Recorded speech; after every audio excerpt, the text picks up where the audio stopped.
नमस्कार दोस्तों। मैं महिमा आज आपको सुनाने जा रही हूँ मुंशी प्रेमचंद द्वारा लिखी हुई कहानी नेऊर।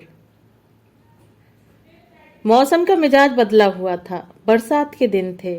आकाश में बादल इधर उधर भाग रहे थे, आपस में गले मिल रहे थे। कभी छाया तो कभी चमकती धूप हो रही थी।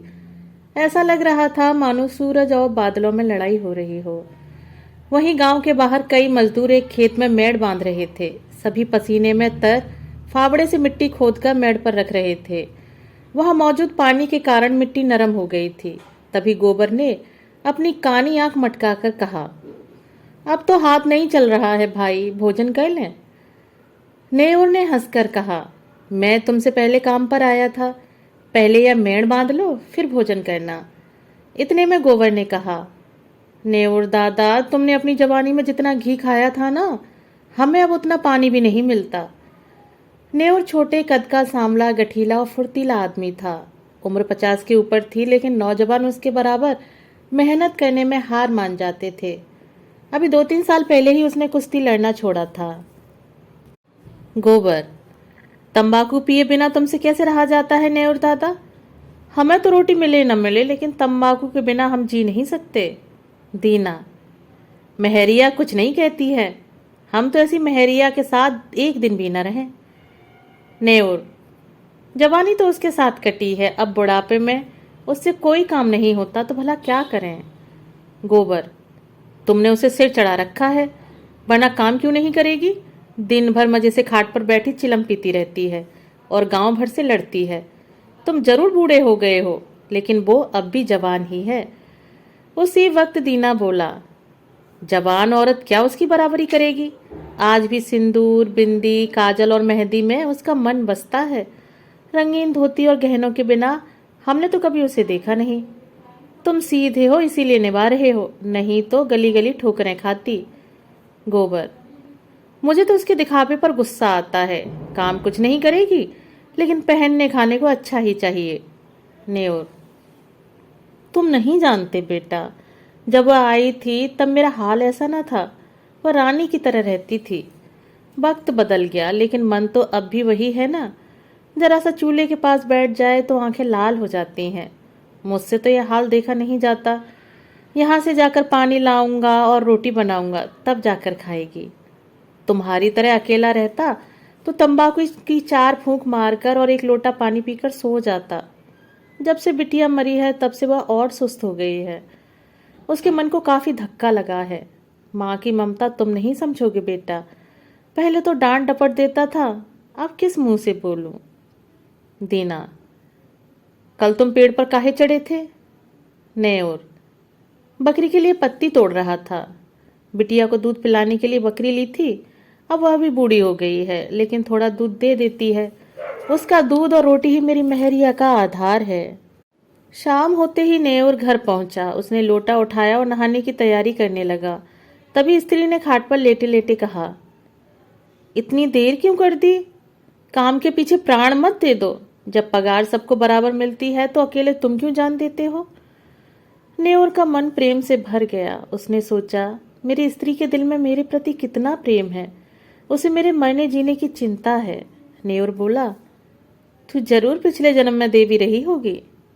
बुढ़िया बोली, रहने दो, चापलूसी बंद करो। हमारे आगे कौन है जिसके लिए इतना हाय हाय करें। नेऊर नहाकर लौटा और रोटियां बनाने लगा। चूल्हे से आलू निकालकर उनका भरता बनाया और दोनों साथ खाने लगे। बुढ़िया बोली, मेरे होने से तुम्हें कोई सुख नहीं मिला ना। केवल पड़े पड़े खाती हूँ और तुम्हें तंग करती हूँ। इससे अच्छा तो भगवान मुझे उठा लेता। नेऊर उसकी बात काटते हुए बीच में बोला, यमराज आएंगे तो उनसे कहूंगा कि पहले मुझे ले चलो। भला इस सुनसान झोपड़ी में अकेले कौन रहेगा? बुढ़िया बोली, तुम न होते तो मेरा क्या हाल होता। यह सोचते ही मेरी आंखों के सामने अंधेरा छा जाता है। जरूर मैंने कोई पुण्य किया होगा। अभी तुम मिले, वरना किसी और के साथ मैं रह भी न पाती। जैसे शिकारी कांटे में चारा लगाकर मछली को फंसाता है, वैसे ही आलसी और लोभी बुढ़िया जीभ पर रस रखकर नेयर को अपने इशारे पर नचाती थी। उन दोनों में से पहले कौन मरेगा, इस विषय पर आज उनकी कोई नई बातचीत न थी। पहले भी हजारों बार इस विषय पर चर्चा हुई। नेवर ने मन ही मन यह मान लिया था कि पहले वही जाएगा। वह मेहनत इसीलिए करता था ताकि उसके पीछे बुढ़िया को किसी के सामने हाथ न फैलाना पड़े, वह आराम से खा सके। जो काम कोई नहीं कर सकता था वह नेवर करता था कि 4 पैसे जमा हो जाएं। बुढ़िया के बगैर वह अपने जीवन की कल्पना भी नहीं कर सकता था। लेकिन आज की बात ने नेवर को सोच में डाल दिया था। गांव भर में नेवर को काम की कमी न थी, लेकिन मजदूरी कुछ नहीं मिलती थी। एक दिन एक बाबा जी घूमते फिरते गांव में आ पहुंचे।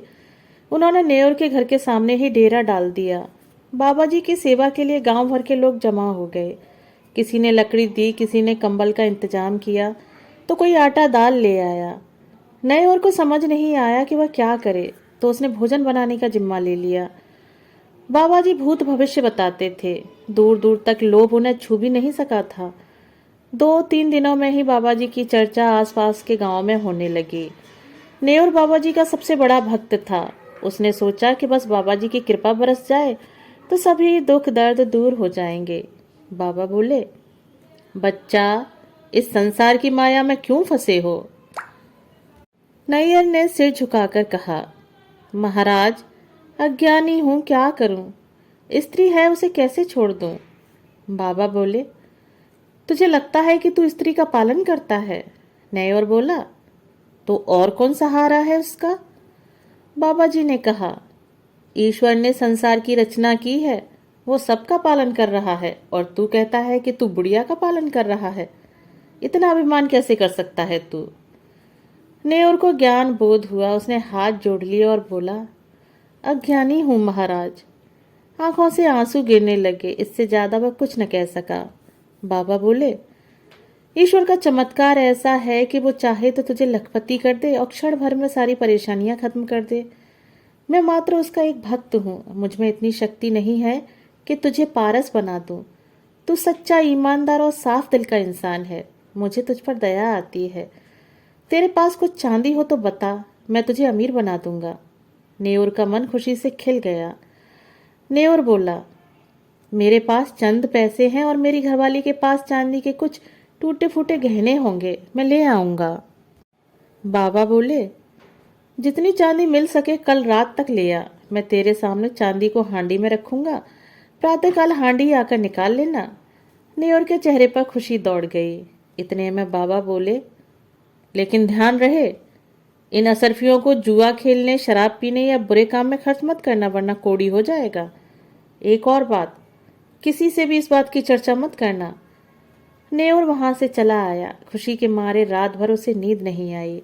सुबह होते ही वह 2-4 आदमियों के पास उधार मांगने पहुंचा। लोग उसका भरोसा करते थे, इसलिए पैसे दे दिए। नेवर ने किसी तरह 50 रुपए जोड़ लिए। 25 रुपए उसके पास पहले से थे, लेकिन असल दिक्कत बुढ़िया से चांदी के गहने निकलवाने की थी। उसे समझ नहीं आ रहा था कि वह क्या बहाना बनाए। नेवर को एक तरकीब सूझी। वह बुढ़िया से बोला, तेरे गहने बहुत मैले हो गए हैं, ला मुझे दे। रात भर में खटाई की हांडी में डालकर इन्हें साफ कर दूंगा। बुढ़िया ने गहने दे दिए। देर रात जब वह सो गई तो नेवर गहने लेकर बाबा जी के पास पहुंचा। बाबा ने मंत्र पढ़ा और हांडी में गहनों को रखकर नेवर को आशीर्वाद देकर विदा किया। नेवर घर तो लौट आया, लेकिन उसकी नींद गायब थी।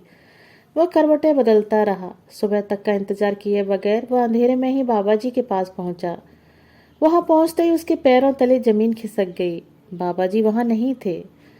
नेवर की छाती धक धक करने लगी। वह इधर उधर बाबा को खोजने लगा।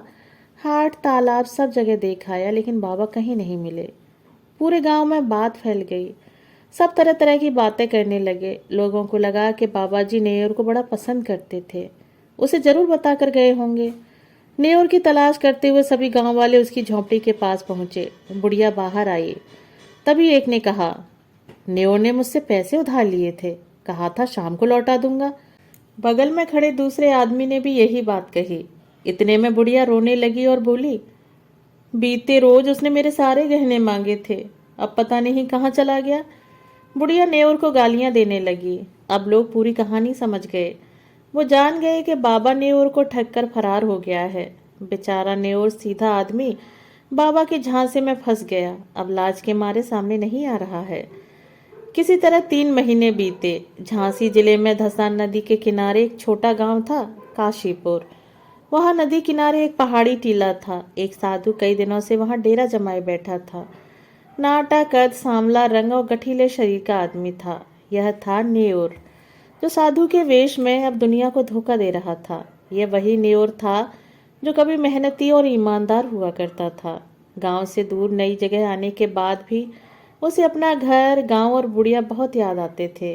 वह हर रोज बस यही सोचता था कि कब वह अपने गांव वापस लौटेगा और खुशी से जीवन बिताएगा।